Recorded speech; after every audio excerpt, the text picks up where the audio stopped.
امانت میں خیانت نہ ہونے پائے. اور یہی وجہ ہے میں یہاں سے میں سلسلہ شروع کرنا چاہتا ہوں کہ ماہ رمضان ہمارے لیے بہترین فرصت ہے. کن کن چیزوں کے لیے فرصت ہے وہ کم سے کم 6-7 چیزیں ہیں، لیکن آج شاید میں 2 چیزوں کی طرف اشارہ کروں کہ سب سے پہلی فرصت ماہ رمضان میں یہ ہے کہ ہم اپنے ارادے کو محکم اور مستحکم بنائیں. ارادہ اور تصمیم. کیوں یہ ماہ مبارک رمضان بہترین فرصت ہے؟ اس لیے کہ آج دنیا کی جو مشکلات ہیں ہمیشہ ارادے کی کمزوری کی بنیاد پہ ہوتا ہے یا نہیں؟ آپ سے یہ کہا جاتا ہے کہ آپ سگریٹ پینا چھوڑ دیں، چائے پینا چھوڑ دیں، تو نہیں بھائی عادت ہو گئی، یعنی آپ کا ارادہ مستحکم نہیں ہے. لہٰذا یہ بہترین فرصت ہے ماہ مبارک رمضان کہ ہم اپنے ارادے کو قوی کریں، اپنے تصمیم اور اپنے ارادے کو محکم کریں. وہ کیسے؟ اب دیکھیں، آپ صبح سے لے کر شام تک حکم خدا کی بنیاد پر یہ ارادہ ہی تو ہے کہ ہم اللہ کے حکم کی بنیاد پر نماز صبح سے لے کر نماز مغرب تک بھوک اور پیاس کی شدت برداشت کریں گے، لیکن کھانا رکھا ہوا نہیں کھائیں گے. کھا سکتے ہیں. حتیٰ یہ بھی ہے کہ اگر آپ فرض کیجیے آپ لوگوں سے شرما رہی ہے تو آپ کمرے میں جا کے بیٹھ کے کھا سکتے ہیں، پانی پی سکتے ہیں. لیکن کیوں؟ ارادہ مضبوط ہے آپ کا کہ چونکہ حکم خدا ہے، تو ارادہ قوی کرنے کا بہترین ذریعہ ماہ رمضان ہے کہ جب ہم 1 مہینہ یہ مسلسل عادت کو ترک کر دیں کہ پروردگار عالم نے جن حلال لذتوں سے منع کیا، جب ہم اس سے رک سکتے ہیں ماہ رمضان میں، تو ماہ رمضان کے بعد جو حرام لذت ہے اس سے بھی ہم اپنے آپ کو محفوظ کر سکتے ہیں. یہ ہے کہ یہ ماہ مبارک رمضان بہترین فرصت ہے اپنے ارادہ کو قوی بنانے کے لیے اور مستحکم بنانے کے لیے. اس لیے کہ اگر انسان کا ارادہ مضبوط ہو جائے تو وہ دنیا سر کر سکتا ہے، تمام چیزوں کو حاصل کر سکتا ہے یا نہیں؟ ایک واقعہ اسی ذیل میں نقل کیا جاتا ہے. پیغمبر اسلام کے زمانے میں اپنے اصحاب کے ساتھ کسی بیابان سے گزر رہے تھے، تو پیغمبر نے کہا کہ ٹھہرو، ایک ایسا انسان آنے والا ہے کہ جس کے اوپر 3 دن سے شیطان نے نفوذ نہیں کیا ہے، یا شیطان اس کے نفس پر مسلط نہیں ہو. بہت بڑی بات ہے. ہمارا اور آپ کا مرحلہ تو یہ ہوتا ہے کہ یعنی اگر 1 گھنٹہ بھی گزر جائے تو بہت بڑی بات ہے. تو پیغمبر نے کہا اس شخص جو آنے والا ہے جس کا میں انتظار کرنا چاہتا ہوں، وہ ایسا ہے کہ جس کے اوپر 3 دن سے شیطان اس کے اوپر حملہ آور نہیں ہو سکا، اس پہ نفوذ نہیں کر سکا. اب سارے اصحاب جو ہے، سارے مجمع جو ہے جو پیغمبر کے ساتھ تھا، وہ بالکل اس شخص کا انتظار کرنے لگا. کون ہے بھائی وہ؟ کچھ دیر کے بعد دیکھا کہ ایک ضعیف جانور شتر یعنی اونٹ کے اوپر وہ بیٹھا، نہیں سا انسان جس کی آنکھیں دھسی ہوئی ہیں، وہ آیا. اس کے بعد آنے کے بعد پوچھا کہ تم میں رسول کون ہے؟ تو پیغمبر نے کہا کہ میں پیغمبر ہوں، رسول ہوں. تو اس نے کہا کہ میں بہت دنوں سے 3-4 دن سے میں نے ارادہ یہ کیا کہ میں مسلمان ہو جاؤں. دیکھیں ارادے کی طاقت کیا ہوتی ہے. میں چاہتا ہوں کہ مسلمان ہو جاؤں. تو پیغمبر نے کہا ٹھیک ہے، کلمہ شہادتین جاری کیا، اور اس نے کلمہ شہادتین جاری کیا. اس کے بعد کہا اور کوئی پیغام ہے جس پہ ہمیں عمل کرنا ہے؟ تو پیغمبر نے کہا نماز پڑھنا ہے، روزہ رکھنا ہے، حج و زکات کی تمام چیزیں تمہیں ادا کرنے کا، اور اس کے علاوہ کہا نہیں، بس کسی کو اس عمل کو انجام دو. ابھی وہ یہ سب تعلیمات حاصل کر کے کہ مجھے ان چیزوں پہ عمل کرنا ہے، اور وہ پلٹا، اور ادھر پیغمبر اپنے اصحاب کے ساتھ دوسرے سے چلے گئے. کچھ دیر ابھی چلے تھے پیغمبر کے، پیغمبر نے کہا ٹھہرو. ابھی وہ جو گیا ہے، جو کفر سے اسلام کی طرف آیا ارادے کی بنیاد پہ، وہ اس دنیا سے رخصت ہو گیا. کہا وہ اونٹ اس کا کسی گڈھے یا اس سے ٹکرایا اور وہ زمین پہ گرا اور اس سے اس کی فوت ہو گئی. تو اب پیغمبر نے کہا کہ اب مجمع ہے کہ جو یہ دیکھ رہا ہے کہ صرف اس نے کلمہ شہادتین کو جاری کیا، نہ نماز پڑھی اس نے، نہ روزہ رکھا، نہ حج، نہ زکات، کچھ نہیں. تو کہا اس کے ساتھ کیا ہوگا؟ کہا ٹھہرو. پیغمبر اس کی میت کو لے کے خیمے میں گئے، اور اس کے بعد جب وہ پیغمبر آئے ہیں تو پیغمبر کی پیشانی پہ پسینہ ہی پسینہ تھا. تو لوگوں نے پوچھا کہ یہ کیا ہوا؟ کہا کہ اس کے استقبال میں اتنے زیادہ فرشتے آئے تھے، سوچیں آپ، اتنے فرشتے آئے تھے اس کے استقبال میں کہ میں دنگ رہ گیا. تو اس نے کوئی عمل انجام نہیں دیا بظاہر، لیکن ارادے کی تقویت نے اسے 1 لمحوں میں جہنم سے جنت کی طرف لے گیا. ہے یا نہیں؟ یہ ہے ارادہ. تو یہ ماہ رمضان، ماہ مبارک رمضان بہترین فرصت ہے کہ اپنے ارادے کو مستحکم کرے، اپنے ارادے کو قوی کرے، اور اور اگر وقت ہے تو شاید میں ایک اور مورد کو بیان کرنا چاہتا ہوں کہ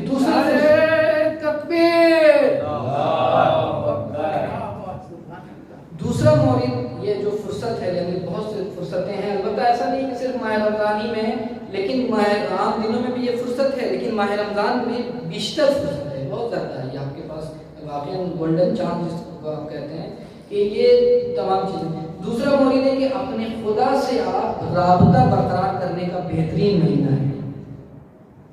اپنے خدا سے اگر انسان اپنے خدا سے، یعنی خدا اگر اس کا روٹ گیا ہے تو اس کو خدا کو منانے کا بہترین ذریعہ، آج شب جمعہ ہے، اسی میں آپ بتائیں کہ خدا اتنا رحیم اور کریم ہے کہ یا صلیہ رضا جلد ہی راضی ہو جانے والا ہے، اور یہ بہترین مہینہ ہے ماہ رمضان۔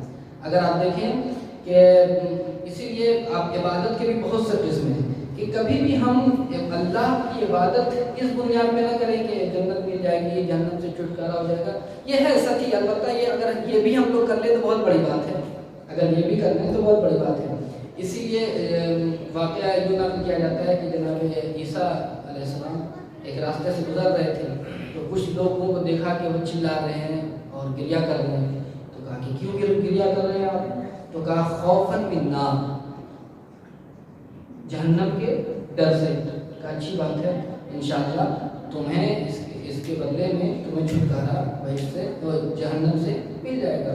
اس کے بعد پھر آگے بڑھے، پھر ایک گروہ تھا کہ جو چلا رہا تھا، گریہ وزاری کر رہا تھا۔ کہا تم لوگ کون ہو؟ کہا شوقاً جنت، جنت کے شوق میں، ہم اشتیاق میں گریہ وزاری کر رہے ہیں۔ کہا وہ بھی تم پالو گے۔ پھر اس کے بعد آگے بڑھے جناب عیسیٰ، اور ایک گروہ کو دیکھا کہ وہ گریہ کر رہا ہے، آہوزاری کر رہا ہے خدا کی بارگاہ میں۔ کہا تم لوگ کیوں؟ کہا نہیں، نہ مجھے جنت کے خوف میں، جنت کے اشتیاق میں گریہ کر رہا ہوں، نہ جہنم کے خوف سے، بلکہ حباً للہ۔ اصل نقطہ یہ ہے کہ انسان خدا سے محبت کی بنیاد پر جو ہے، تو کہا جناب عیسیٰ نے کہا کہ وہ تو ٹھیک ہے، وہ لوگ بھی نجات پا جائیں گے جو جنت کے خوف سے اور جنت کے اشتیاق میں، لیکن سب سے اہم انسان کے لیے ہے کہ اولئک المقربون، یہ جو گروہ ہے جو حب الہی کی بنیاد پہ عبادت انجام دے رہا ہے، یہ جو ہے یہی اولئک المقربون، مقربون یہی افراد ہیں۔ اور اسی لیے ہمارے یہاں دیکھیں امام علی سے بھی جب پوچھا گیا تو کہا کہ نہ میں اللہ کی عبادت جہنم کے خوف سے کرتا ہوں، نہ جنت کے اشتیاق میں، بلکہ اس کو عبادت کا اہل پایا، اس لیے عبادت کی۔ یہ ہے، یہ اصل ہے، یعنی عبادت اور بندگی کا۔ اور اسی لیے امیر المومنین اسلام سے منقول ہے کہ آپ نے کہا کہ توریت کے 12 نقطے ہیں، یعنی توریت کے میں 12 نقطے ہیں، ان کو میں نے عربی میں ترجمہ کیا اور میں اسے ہمیشہ دیکھتا رہتا ہوں۔ امام علی یہ کہتے ہیں کہ 12 نقطے ہیں، ان میں سے ایک نقطہ ہے کہ جو میں ہمیشہ دیکھتا رہتا ہوں، وہ کیا ہے کہ یا ابن آدم احبک فانت احببنی۔ اس کا امیر المومنین توریت سے عربی میں ترجمہ کیا کہ اے آدم کے بیٹے، میں تجھے دوست رکھتا ہوں، میں تجھے چاہتا ہوں۔ یہ خدا اگر کسی اپنے چونکہ تو میرا بندہ ہے، اب سوچیں آپ اپنی منزلت کو کہ میں تجھے چاہتا ہوں، میں تجھے دوست رکھتا ہوں، تو تمہاری بھی ذمہ داری ہے کہ خدا سے تم محبت کرو اس کے مقابلے میں۔ ہر اس لیے بہرحال جب اگر ایک انسان آپ کو چاہتا ہے تو آپ کی بھی ذمہ داری، تو خدا آپ کو کتنا چاہتا ہے، یعنی وہ بہانے ڈھونڈتا ہے، بہانے ڈھونڈتا ہے آپ کو معاف کرنے کے لیے۔ اور ماہ مبارک رمضان بہترین موقع ہے اللہ سے لو لگانے کا، اللہ سے محبت کرنے کا، اللہ سے رابطہ برقرار کرنے کا، اور وہ چھوٹی چھوٹی چیزوں کے اوپر۔ ابھی میں نے ایک جملہ کوٹ کیا اس سے لوائل سے کہ یا صلی اللہ، کتنا جلدی آپ سوچیں خدا وہ ہے کہ جو آپ کے جو نگیٹو پوائنٹ ہیں جو آپ کی زندگی میں، اس کو برجستہ نہیں کرتا، وہ ظاہر نہیں کرتا ہے یا نہیں، لیکن جو آپ کے چھوٹے سے بھی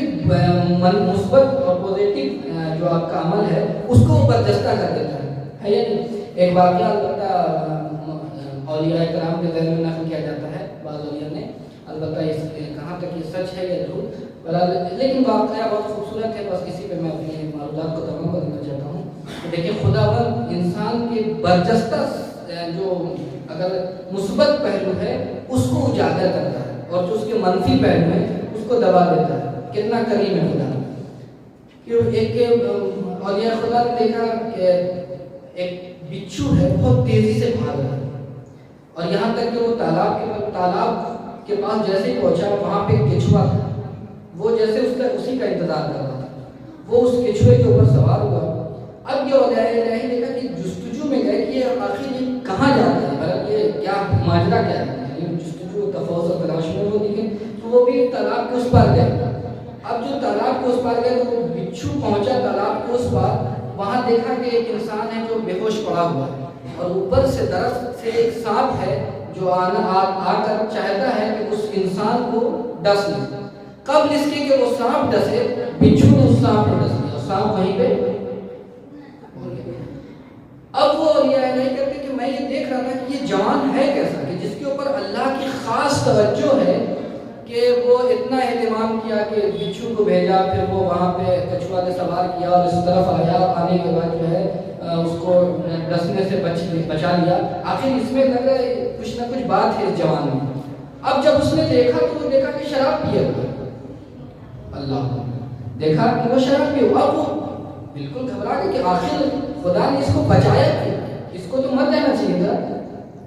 تو اب اس نے پوچھا اس شخص سے, یہ بتاؤ تم نے آج کون کون سا عمل انجام دیا؟ کہا میں نے کچھ, مجھے یاد نہیں کہ میں نے کون سا اچھا عمل, ہاں 2-3 چیزیں میں نے کی تھی. جب میں گھر سے نکل رہا تھا شراب لینے کے لیے, تو میری ماں نے کہا کہ بیٹا میرے لیے پانی لے آؤ تاکہ میں وضو کروں. میں نے پانی لا کے ماں کو دے دیا.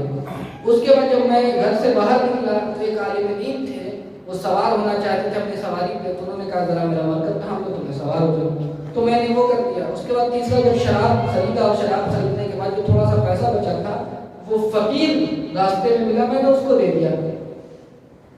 تو کہا یہی چیز دیکھیں, اتنا ذلیل انسان جو شرابی ہے, لیکن پروردگار نے اس کے چھوٹے چھوٹے عمل کو برجستہ کر دیا.